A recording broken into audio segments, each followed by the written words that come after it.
Hanno disponibili. Va ora in onda Cultura e Arte con il professore Andrea Rognoni. A te la linea, Andrea. Grazie Sveva, buona vacanza, la chiamo vacanza del solstizio, no, in attesa, è quella dell'equinozio. Una volta si parlava di piogge equinoziali, il tempo è cambiato e sicuramente finalmente è arrivata almeno al nord la primavera. Ne approfitto ancora prima di iniziare per fare un saluto al Vittorio Nazionale, che certamente non sta vivendo un momento bellissimo, ne avevamo già parlato, ma il saluto al re o al Papa, fate voi, dell'arte, dei critici d'arte, è doveroso anche proprio perché proprio in questo momento si misura la tempra di chi grazie alla cultura, grazie all'arte ha potuto valutare la vita nella sua pienezza. Leone, abituato a primeggiare, ad amare e ad essere amato, a fornire prestazioni di altissimo livello proprio nel campo della filologia dell'arte, nel valutare un'opera d'arte soprattutto classico rinascimentale, colui che è riuscito addirittura a sdoganare l'arte anche moderna, ma sia classica che moderna, nei suoi rapporti col mondo, con le cose, quando ancora 40-50 anni fa vivevamo di una forma eccessivamente tecnica di approccio all'opera d'arte. E forse naturalmente non è un modo per valutarlo più grande di quello che è, ma forse ha pagato anche questo suo slancio, questa sua operosità, questa sua generosità nei confronti dell'arte, al di là di quelle che possono essere delle vicende che in questo momento non ci interessano, appunto, in cui secondo taluni sarebbe coinvolto appunto diciamo non in maniera proprio brillante ed esemplare nel mercato dell'arte. Però ecco, voi dovete sfrondare tutte le cose brutte che si dicono, questo vale per qualsiasi personaggio, così come non dovete credere agli eccessi di bravura e di spiritualità. E appunto l'idea che Vittorio in questo momento nel reparto psichiatrico del Gemelli stia pagando in qualche modo uno slancio che è stato quello di dover portare alla conoscenza di tutti quello che secondo me rimane un valore prezioso, difficile da decodificare. L'arte è diciamo il tramite che ci mette in contatto con l'ultraterreno, è quello che ci regala visivamente il passaggio, è quella luce qualcosa che altrimenti non riusciremmo a capire. E detto questo, e tornando a riaugurare pronta guarigione, volevo parlare di un personaggio defunto oramai da un mese e mezzo o poco più, Brian Murphy. L'avevamo citato, ma non avevamo approfondito il discorso per motivi di tempo. Brian Murphy è stato un grandissimo attore inglese nella zona del Kent, aveva fin da giovane mostrato delle qualità che gli permettevano di giostrare sia nel campo comico che in quello tragico drammatico. Ha vissuto più di 90 anni interpretando i ruoli più differenti, anche con dei film da cassetta come tutti, ma anche dei film onorevoli sul piano dell'intellegibilità più profonda.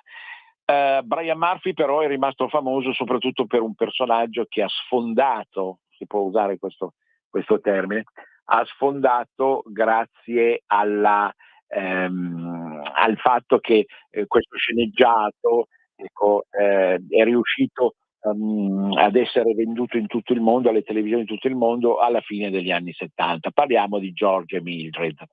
Questo era il titolo dello sceneggiato. Ebbe anche una versione americana, a dir la verità, ma noi ragazzi di allora lo conoscemmo nella versione italiana, andava in primissima serata prima del telegiornale e insomma in qualche modo riusciva a catturare la nostra attenzione di ventenni. Siamo alla fine degli anni 70, in un passaggio d'epoca che era caratterizzato ancora da una forte spinta politica, politicizzante, tant'è vero che moltissimi di questi puntate di George e Miller erano dedicate al conflitto di classe, rappresentato qui ovviamente da proprietari di casa contro nullatenenti, ma in realtà dietro quello che era uno sfondo che riguardava soprattutto la vita politica, c'era comunque anche e soprattutto questa volontà di spiegare l'Inghilterra londinese o paralondinese attraverso le psicologie di certi personaggi. Ricorderete tutti Mildred, ricorderete tutti quelli che hanno avuto la fortuna di vederlo, però lo potete rivedere ed era proprio questo che stavo per dirvi, perché pare che il successo su YouTube sia clamoroso. Per tutti quelli che sono andati a rivedere dopo la morte di Brian Murphy avvenuta ai primi di febbraio, proprio George Mead, tutte le puntate, sono una cinquantina, di questo sceneggiato, appunto questa sitcom si direbbe oggi, appunto, che andava in onda anche sulla Rai per un certo periodo alla fine degli anni 70.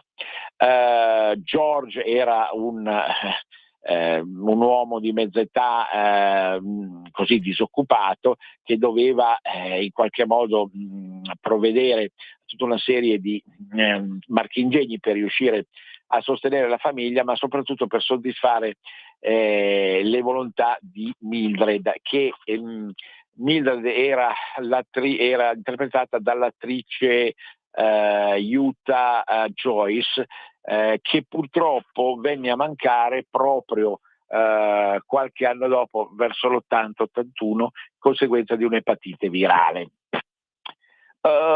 E fu questo il motivo per il quale vennero interrotte in Inghilterra le riprese e lo sceneggiato venne abortito definitivamente proprio all'inizio degli anni 80, dopo aver comunque ottenuto un successo clamoroso in tutto il mondo. Quello che rimane ancora oggi a livello sonoro è l'arrivo in casa di George dopo un'altra giornata da disoccupato, così a raccattare notizie o giornaletti, e l'accoglienza ricevuta da Mildred, no? La quale non può che subito rimproverarla al suono fatidico George, George, ed è quella battuta così pastosa, appunto, che appella l'individuo incarnato dall'attore Brian Murphy, e questo appello recitato dalla Mildred, che è rimarrà indelebile per sempre nella storia del teatro, del cinema e della televisione. Ma Brian Murphy si è trascinato dietro questa fama, naturalmente, di uomo un po' scapestrato, che però lottava anche indipendentemente per così la classe lavoratrice, che incarnava nella sua quasi defatigante volontà di trovare un lavoro che non riusciva a trovare.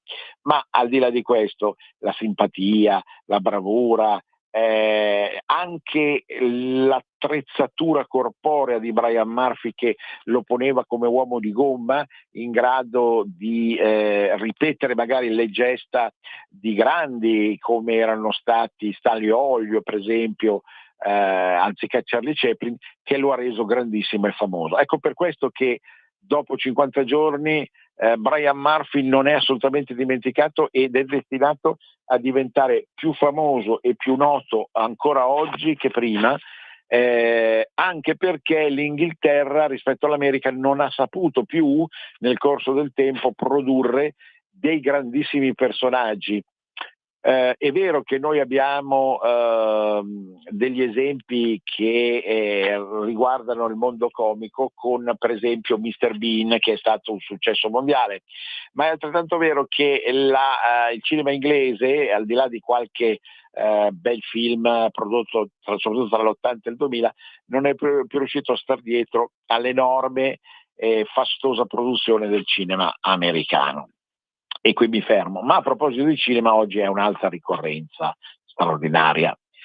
Esattamente 50 anni fa usciva nelle sale il primo Tragico Fantozzi. È un film indimenticabile. Io mi ricordo, ebbi diciamo la fortuna e il destino di vederlo durante una estate passata dopo tanti anni sull'Adriatico, dopo tante Versiglie, passai un anno sull'Adriatico ed ebbi modo in una sala open all'aperto di vedere il primo Tragico Fantozzi, quindi dopo qualche mese che era effettivamente uscito. La sensazione che avevamo noi ragazzi di allora era di trovarsi di fronte a un personaggio straripante, che sicuramente avrebbe avuto un enorme successo nel tempo, come poi lo è stato, tenuto conto tra l'altro che comunque si trattava di portare avanti una figura di debole e di disadattato che Paolo Villaggio aveva già interpretato con Fracchia nella stessa la televisione, siamo a Ombretta Colli, e poi anche lì al cinema con altre produzioni che peraltro non hanno avuto la stessa fortuna di Fantozzi. Fantozzi è quell'omino affannato che cerca disperatamente di star dietro alle esigenze e alle volontà di chi lo comanda, in un trituracarne che è tipico e rappresentativo, è vero, dell'Italia di allora, anche qui parallelamente a Brian Murphy alias George in Inghilterra, una Italia che viveva di un primo fortissimo capitalismo schiacciante, trionfante, appunto si ricordi il mega direttore galattico dei film di Fantozzi, e il povero Fantozzi disperato che incarnava quella coscienza anche marxista di dover soccombere a chi è più forte, al cosiddetto padrone. Del resto anche Fracchia era stato costretto a misurarsi in questi termini. Ma Fantozzi era qualcosa di più. Fantozzi era, fin dal primo Tragico Fantozzi di 50 anni fa, era anche sicuramente colui che sapeva impostare un rapporto con la propria intimità in termini grotteschi. L'intimità di Fantozzi è quello che poi appunto lo porta a vivere in una famiglia apocalittica, dove appunto la moglie è costretta anche lei a lavorare per riuscire a portare a casa qualche soldo, la figlia è un mostro generato dalle potenze infere che non è in grado poi di seguire un iter normale. E tutte le vicende che si accavallano anche nell'ufficio naturalmente e che lo portano a vivere delle esperienze extramatrimoniali in qualche forma, in qualche misura, e con tutti quei personaggi che certamente dal suo amico ragioniere per arrivare alla collega Sexty e Vamp e per arrivare naturalmente a tutti i colleghi possibili e immaginabili e alle rispettive mogli, ecco, si trascinava dietro un'epopea che era, secondo me, a mio modo di dire, qui non voglio fare la parte del critico cinematografico che lascia ad altri, in particolare al grandissimo Vincent, però posso esprimermi in questo senso. La movimentazione della scena e la capacità appunto plastica di riuscire a far scivolare Fantozzi da una finestra sul bus che stava passando, o di vederlo straripare dalla laguna di Venezia verso l'interno di un ristorante, oppure ancora vederlo finire in un'immensa polenta dopo una gita al ghiaccio. Ecco, tutto questo secondo me era la forza di Fantozzi, la forza del film, certo anche in parte dei libri che lui aveva scritto su Fantozzi stesso, che ancora oggi costituiscono un record di vendite, ma a parte l'aspetto creativo che c'era, sicuramente, e questo sta alla capacità di Paolo Villaggio come attore proprio in parallelo all'altro uomo di gomma che abbiamo descritto prima, Brian Murphy,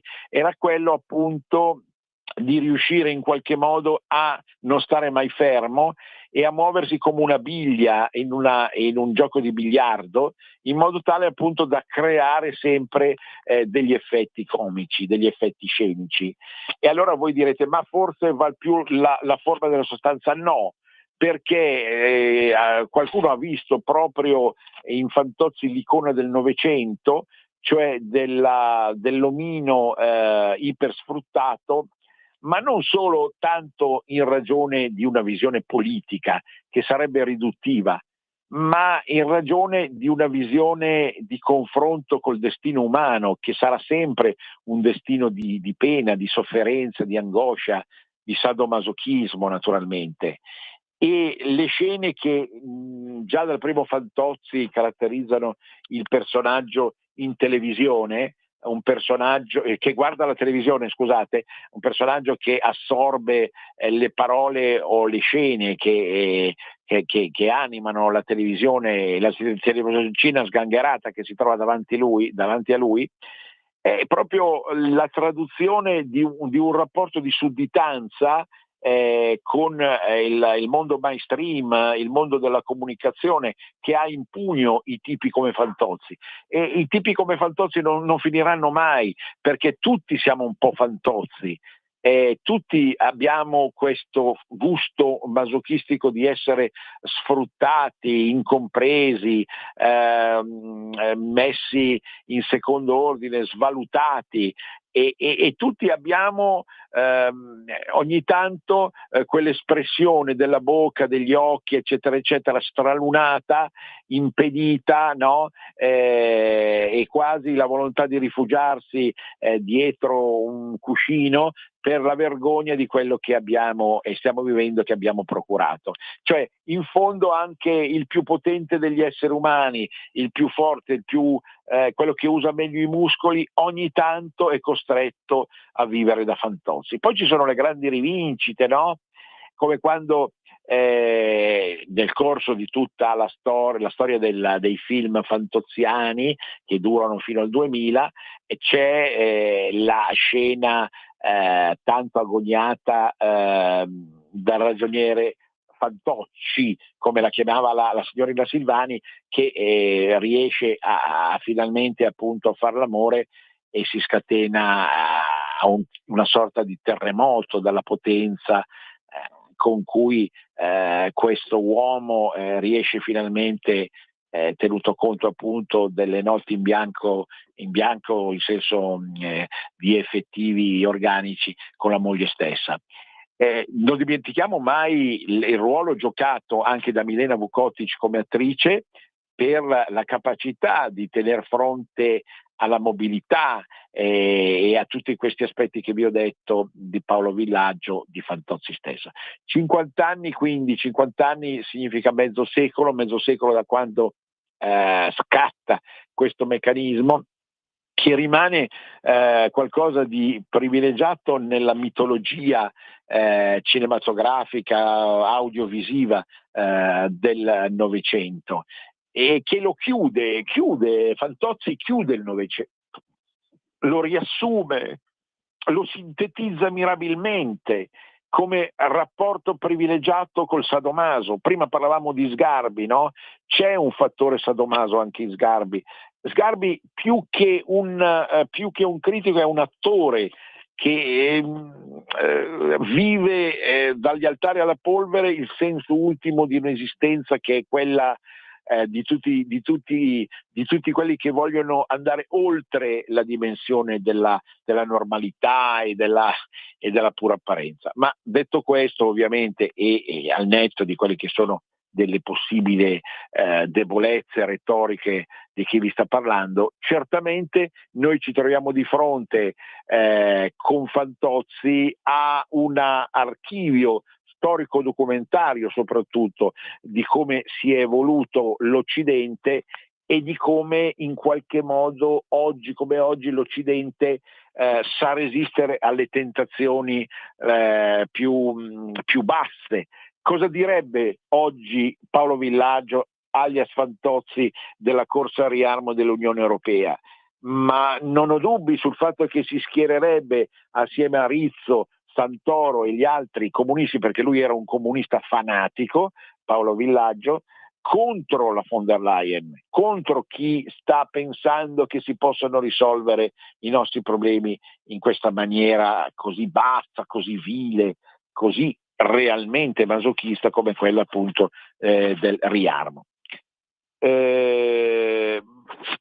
Ricordare in qualche modo questa figura e farla riemergere dal nulla significa contrastare quella che poi è stato l'oltraggio degli ultimi giorni vissuti dalla cronaca e che ci riportano al caso Prodi e al caso Cutis, due casi che sembrano apparentemente così lontani fra di loro, ma che vanno visti alla luce di uno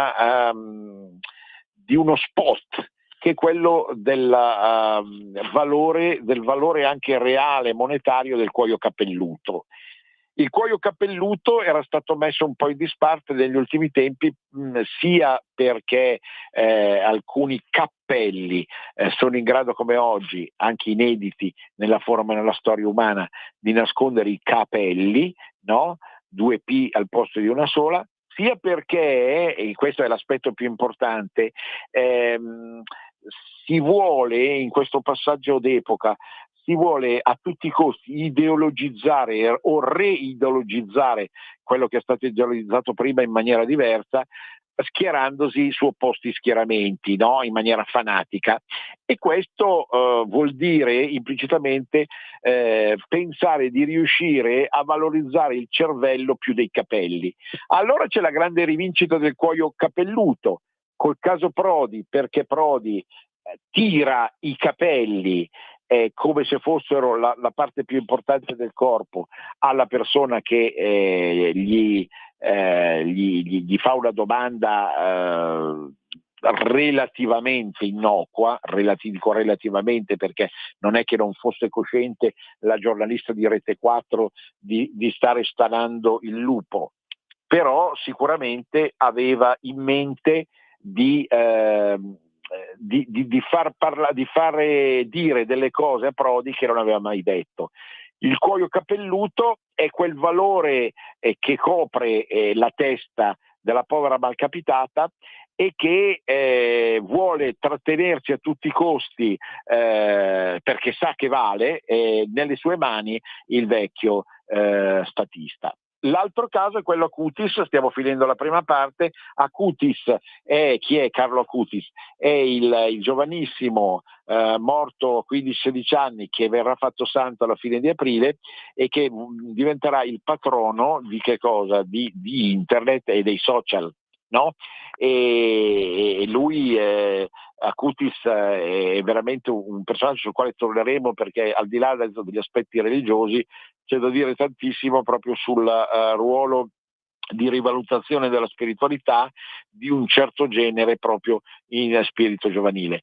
Voi sapete che c'è stato un tentativo di vendere una ciocca di cappelli proprio del futuro santo di Carlo Acutis, una ciocca di capelli che in qualche modo testimonierebbe di una giovinezza, di un'adolescenza, di una bellezza straordinaria che non era soltanto interiore ma era anche esteriore. Ecco che capiamo davvero, finalmente torniamo a capire il valore del cuoio capelluto, capite? Il valore del cuoio capelluto, il valore dei capelli che ci eravamo dimenticati che avessero così effettiva importanza.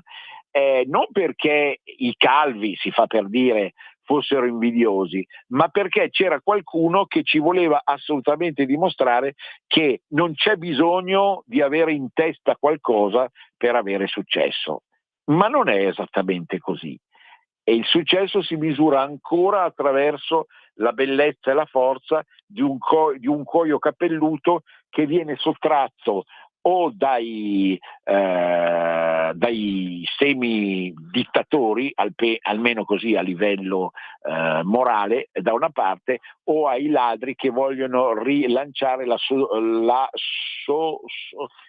scusate, è una parola che non mi viene, no? E allora è meglio lasciare perdere, lapsus freudiano, no? Ecco, Andrea, simonia, scusami, stavo per dire sodomia, facciamo lapsus la freudiano. pausa pubblicitaria, lo stacco pubblicitario e poi rientri, va bene? Sì, adesso a dopo la pausa. Stai ascoltando Radio Libertà. la tua voce libera, senza filtri né censura. La tua radio. Da oggi la tua radio È ascoltabile anche con la televisione in digitale. Sul telecomando della televisione digitale o del tuo ricevitore digitale puoi scegliere se vedere la TV o ascoltare la radio. Risintonizza i canali radio e troverai anche Radio Libertà, canale 252. la tua radio.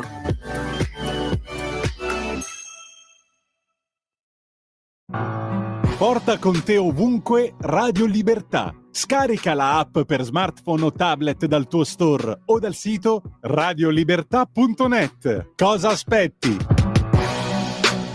Di nuovo a te la linea. Grazie.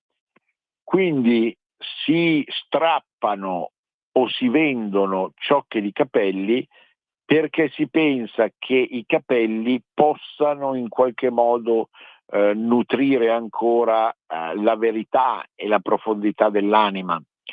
Però per il caso Acutis, cioè il fatto che sia stata messa in vendita una parte del corpo del futuro santo, io ho l'impressione che l'immagine della Chiesa ne esca ancora più offuscata per il fatto appunto di una mancanza di controllo, di una laissez-faire che induce ancora una volta a sospettare che alcuni aspetti dell'attuale azione ecclesiastica appartengano a un discorso mercatistico, insomma, più che reale, per certi aspetti feticistico, no? Di tutta la faccenda.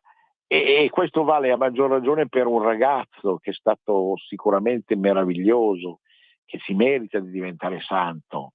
Parliamo di Carlo Acutis, perché ha dato esempio e valore della propria bontà, della propria bravura, della propria intelligenza. Ma è proprio qui che il sistema si ingrippa, perché laddove la spiritualità dovrebbe riconoscere un esempio altissimo, l'esempio della purezza, della bontà e dell'intelligenza precoce, il fatto appunto che tutto diventa oggetto di mercimonio la dice lunga oramai sulla decadenza dell'Occidente a cui stiamo assistendo, appunto una decadenza inesorabile che era già stata predetta tante volte in tanti libri, in tante forme, però non potevamo capire finché non la stiamo vivendo ora fino a che punto questa decadenza ci sta portando effettivamente, no? E quindi dall'altra parte il trattenere i capelli, tentare di strappare i capelli a chi ti sta intervistando in maniera da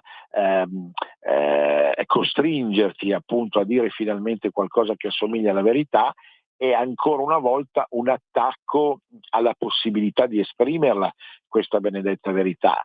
È un attacco alla trasparenza delle cose, ma la mia non è un'osservazione. Già in questa radio, da queste onde o da altre onde, da altre emittenti si è parlato tanto questa settimana.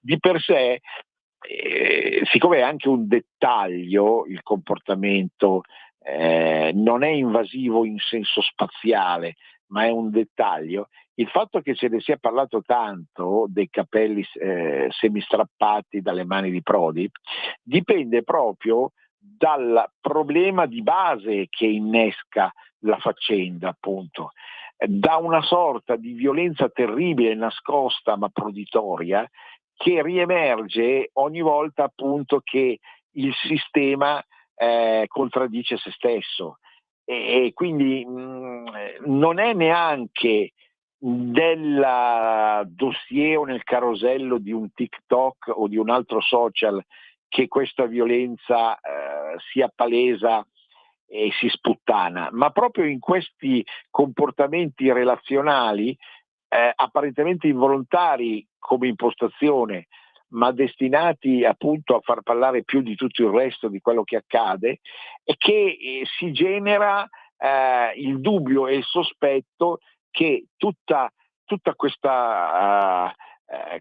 questo grande ambaradan che chiamiamo democrazia sia fondata sulla menzogna, sia fondata appunto sul nascondimento della menzogna, cioè il produrre menzogna ma volerla nascondere, come quando appunto si tira il sasso e poi si nasconde la mano.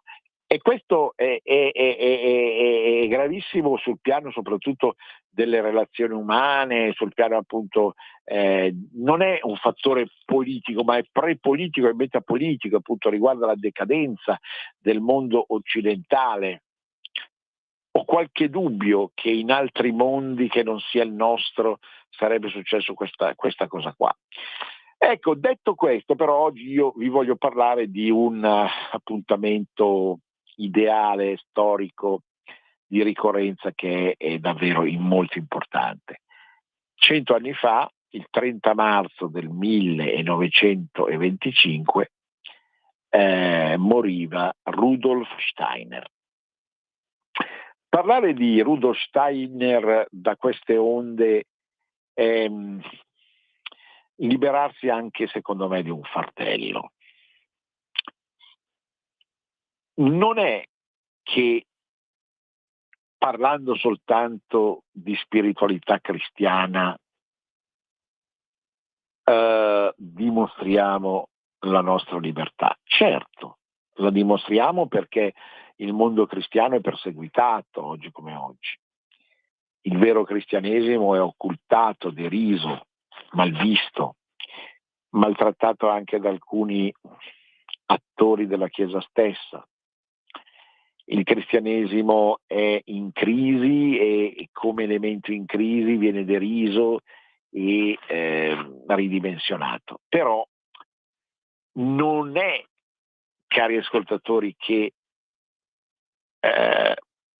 introducendo dei personaggi che non appartengono a quel modello di cristianesimo o di religiosità che noi esercitiamo l'effettiva libertà. Proprio Rudolf Steiner faceva capire nelle sue lezioni, nelle sue conferenze, nei suoi libri, faceva capire che è la libertà di parlare di qualsiasi cosa che non solo aumenta la nostra conoscenza, ma aumenta il nostro diritto a difendere i valori in cui crediamo. Non si tratta di uno sterile illuminismo alla Voltaire, del tipo appunto io sono contro di te ma farò di tutto perché tu lo esprima le tue idee. No, non è questo il punto. Il punto è che noi possiamo trattare, vedete, degli argomenti che possono riguardare anche la religiosità cristiana, ma che valutati attraverso un'indagine, una ricerca, un approfondimento fatto da una mente acuta, sottile, si possono valere una maggiore conoscenza riguardo a qualcosa. Per questo personalmente io non mi schiero attualmente col mondo del tradizionalismo cattolico, perché è vero che il mondo cristiano è degenerato e propone abbracci sincretistici assolutamente utilitaristici e controproducenti con altre religioni. È vero che chi guida la Chiesa, con tutto il rispetto ovviamente di chi è anche malato in questo momento, o chi manovra dietro le quinte di questa che era una macchina da guerra, la Chiesa, sta portando alla deriva il sistema e non si riesce più a cogliere il senso ultimo di un abbraccio col terzomondismo o a favore di un immigrazionismo che dovrebbe addirittura sostituire in qualche modo l'imitazione di Cristo. È vero che noi stiamo andando verso una forma di religione con questo giubileo del 2025 usa e getta, di caratteristica consumistica. Però attenzione, riuscendo a cogliere tutti i versanti della spiritualità cristiana o di una spiritualità che si apre in termini razionali, non illuministici, ma razionali, di indagine simbolica rispetto a tutte le altre religioni, ecco, non è che impedendo tutto questo noi riusciamo a salvare il salvabile. Ecco perché parlare di Rudolf Steiner. Rudolf Steiner era un pensatore di origine croata, vissuto poi a Vienna e successivamente in Svizzera. Moriva a Basilea perché vicino a Basilea aveva fatto costruire il Gotheanum. Il Gotheanum è una meravigliosa architettura che ancora oggi è possibile visitare ad Ordach, a pochi passi da Basilea, e in cui lui imbastiva tutte le sue conferenze, le performance o la vita del gruppo sociale che aveva istituito, appunto quello dell'antroposofia, e che peraltro ha poi generato anche una scuola, la famosa scuola steineriana, che ha una sede anche a Milano e che è stata frequentata dalla famiglia berlusconiana, per esempio. Steiner era un pensatore aperto, eclettico, che riusciva a coniugare argomenti, gusti, situazioni anche diverse, che non aborriva il cristianesimo, ma lo voleva rivalutare alla luce di uno sviluppo universale di quella che lui chiamava la scienza dello spirito.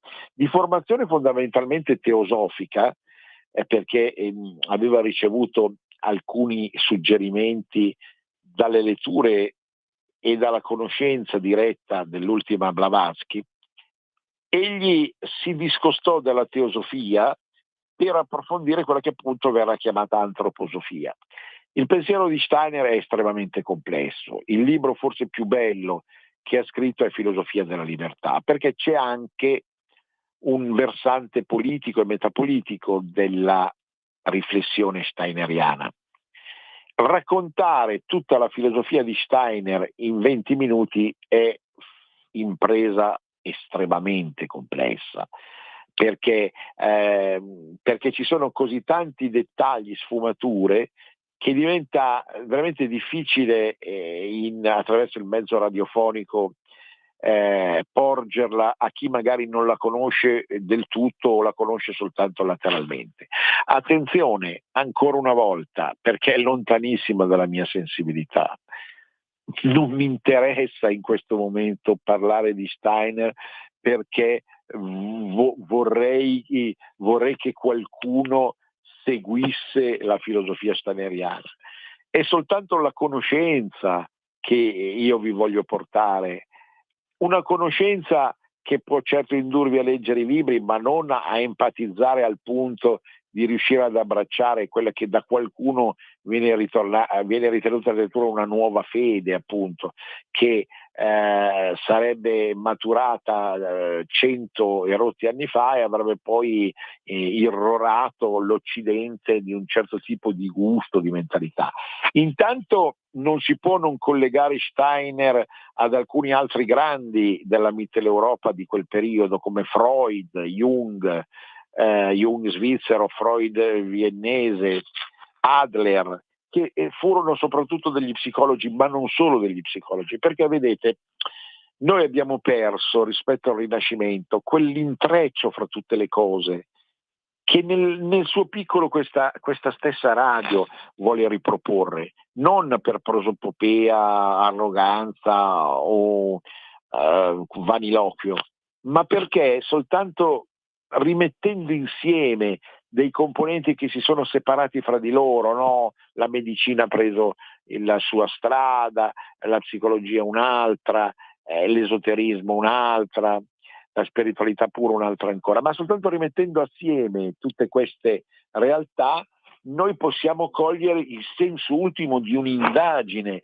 sull'uomo, sull'umanità, sulla cultura, sull'arte, sulla filosofia, che può davvero produrre anche una nuova visione politica.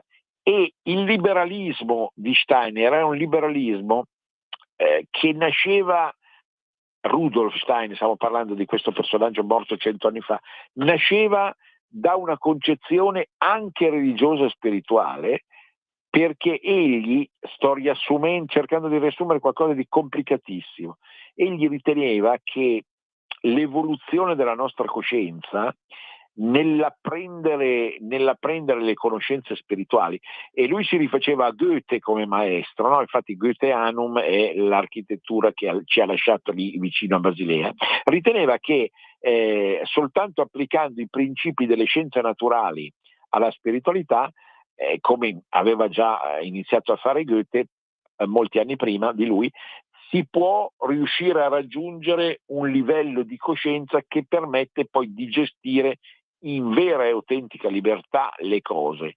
Cioè noi parliamo di libertà, ma non possiamo ricevere e donare libertà, secondo lo spirito del più profondo liberalismo, se non abbiamo raggiunto un certo livello di conoscenza.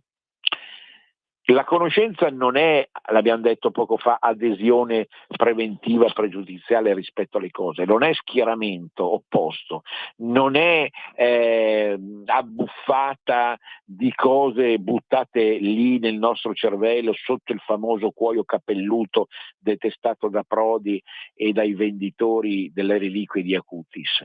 Non è quella roba lì. La conoscenza è aprire la mente a tutto quello che occorre conoscere per acquisire, per capire il vero valore della libertà.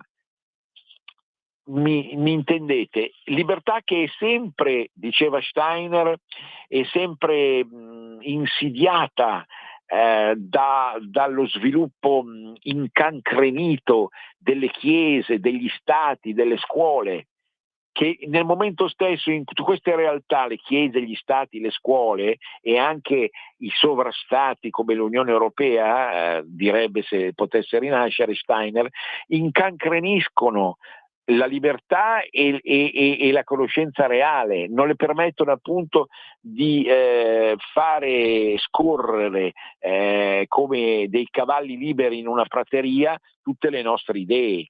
E quindi è il senso ultimo di questa mia piccola lezio, ridicola se vogliamo, su Steiner, è proprio quella di riattivare al meglio il nostro cervello. Diceva appunto Steiner, lo sviluppo della libertà è sviluppo della conoscenza. Tu non puoi essere libero se non sai. Ma certo, noi siamo coscienti del fatto che oggi un'ipotetica libertà di conoscenza che passa anche attraverso i social, internet e quant'altro, rischia di produrre l'effetto contrario. D'altra parte, vedete, io non sono una persona che ama il passato e il ritorno al passato. Se l'umanità sta vivendo questo periodo, come era il periodo convulso di inizio l'altro secolo che stava vivendo Steiner, no? Pensate appunto alla psicanalisi, pensate al marxismo, pensate al fascismo nelle sue forme anche più deleterie. D'altra parte, se noi oggi viviamo questa realtà che è quella dei social, degli algoritmi, dell'intelligenza artificiale, è perché è un suggerimento di Steiner stesso, noi la dovevamo passare questa realtà. non puoi ritrarti indietro e dire no, io voglio un mondo che non c'è più e che non ci sarà più. Semplicemente si tratta di capire perché la nostra evoluzione interiore ha richiesto anche questo passaggio rischioso, buio, malvissuto certamente, che stiamo vivendo oggi in questa maniera. Ma siccome poi, e mi ricollego a quanto dicevo un quarto d'ora fa, lo steinerismo è anche il recupero di un certo cristianesimo, quindi di un cristianesimo evoluto, più aperto, dove la figura del Cristo in qualche modo deve essere vissuta interiormente da ciascuno di noi come sviluppo di libertà. Ecco, c'è questo fattore nel pensiero di Steiner, è un fattore decisivo, perché lui cerca di rapportarsi anche ad altre religioni, è vero, e il rischio di uno Steiner mal letto è quello del sincretismo, col buddismo, con un certo tipo di orientalismo, eccetera, eccetera. Il rischio c'è, ma d'altra parte non puoi neanche legarti troppo a un'identità assoluta che vuole schiacciare tutte le altre identità, perché questo va comunque contro il principio della libertà. E se noi abbiamo esempi oggi come oggi di un musulmanesimo isterico, no, vissuto in varie parti d'Europa, è proprio perché qualcuno vuole sfruttarne l'anima più oscura, plutoniana, infera, che non è la sola anima, ma che certamente rischia di allargarsi in maniera devastante in termini integralistici, in termini assolutistici. E siccome Steiner aveva presente anche certi aspetti del cristianesimo in senso deteriore, sia del cristianesimo integralista da crociata da una parte, sia del cristianesimo peloso che cominciava proprio 100 anni fa a farsi evidente per un abbraccio col comunismo, col socialismo, che lui comunque detestava. Ecco, per questi stessi motivi lui ci indica una terza via che può essere ancora interessante per riuscire proprio a capire anche il liberalismo, cioè la funzione reale di un liberalismo pieno di aria, di respiro naturalmente, che ci permetta appunto di raggiungere quei traguardi, quelle cose che apparentemente sono più alti e difficili da raggiungere. Rudolf Steiner sapeva che l'essere umano cade continuamente in debolezze, in ristrettezze mentali, in affanni, come direi alla Fantozzi Sadomaso, lo sapeva perfettamente, ma proponeva anche con le sue conferenze e con tutte le realtà svolte al Goetheanum, e lì il consiglio di andare, ecco, proprio in Svizzera, a Basilea, a visitare questo benedetto Goetheanum, questa architettura che lui stesso vuole creare per far seguire un certo ordine, una certa mentalità, e quindi certamente lo sviluppo della libertà come livello di conoscenza sempre più approfondita è un modello che noi non possiamo escludere. E diceva controbiezione, ma da chi viene questo suggerimento, quest'idea, questo stimolo? Da una radio che era tacciata in passato di essere chiusa, ostile, tutt'altro che inclusiva.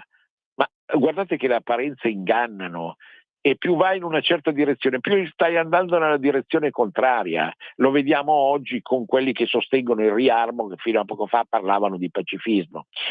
Radio Libertà è l'erede, secondo me, di una tradizione grossa che passa anche attraverso l'esercizio di una spiritualità libera.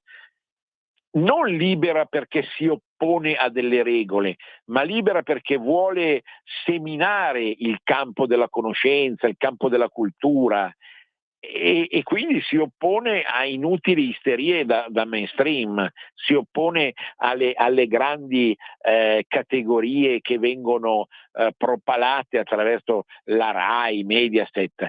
Vogliamo fare una sfida: chi parlerà in questi giorni dei 100 anni di Rudolf Steiner? Sentirete qualcuno alla RAI, a Mediaset, a Radio 24, a Radio Maria? Sentirete qualcuno parlare di Rudolf Steiner? No, nessuno. Perché solo in questa radio noi possiamo permetterci l'esercizio della libertà, che è un esercizio soprattutto mentale, cerebrale, non perché non ci piacciono le cose pratiche, non perché non ci piaccia la politica, non perché non vogliamo darci da fare nella realtà concreta, ma perché ogni azione si basa su un pensiero, e il pensiero è un seminare continuo di idee, di riflessione, di letture, di approcci, di arte. Questo è il cammino vero e autentico di un liberalismo che certo si oppone a ogni forma di ipertrofia delle chiese, degli stati, dei superstati, degli imperi, delle concrezioni scolastiche oramai putrefacenti. Certo che si oppone a tutto questo, ma non si oppone stupidamente come quelli che dicono no Vax, no Green, no questo. Non è il no che ci salva, è il sì alla conoscenza. Ecco il grande insegnamento di Rudolf Steiner. Pensate, questo ragazzo croato che va a Vienna e ascolta i grandi maestri della cultura, della psicanalisi, dell'arte, e che ascolta anche gli autori del pensiero liberale europeo, che lo portano a concepire come in realtà soltanto la riflessione preziosa sull'esercizio della libertà può condurci all'unica forma di salvezza che può presentare questo mondo.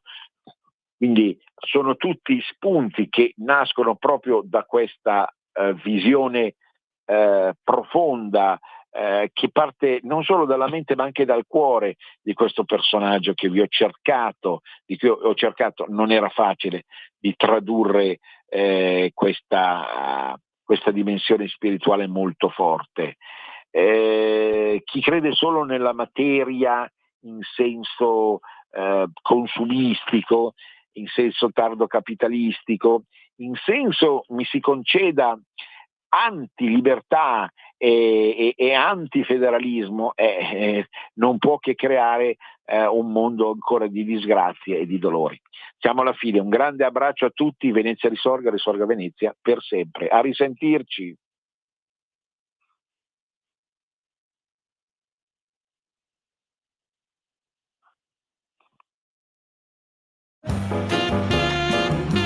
Avete ascoltato Cultura e Arte con il professore Andrea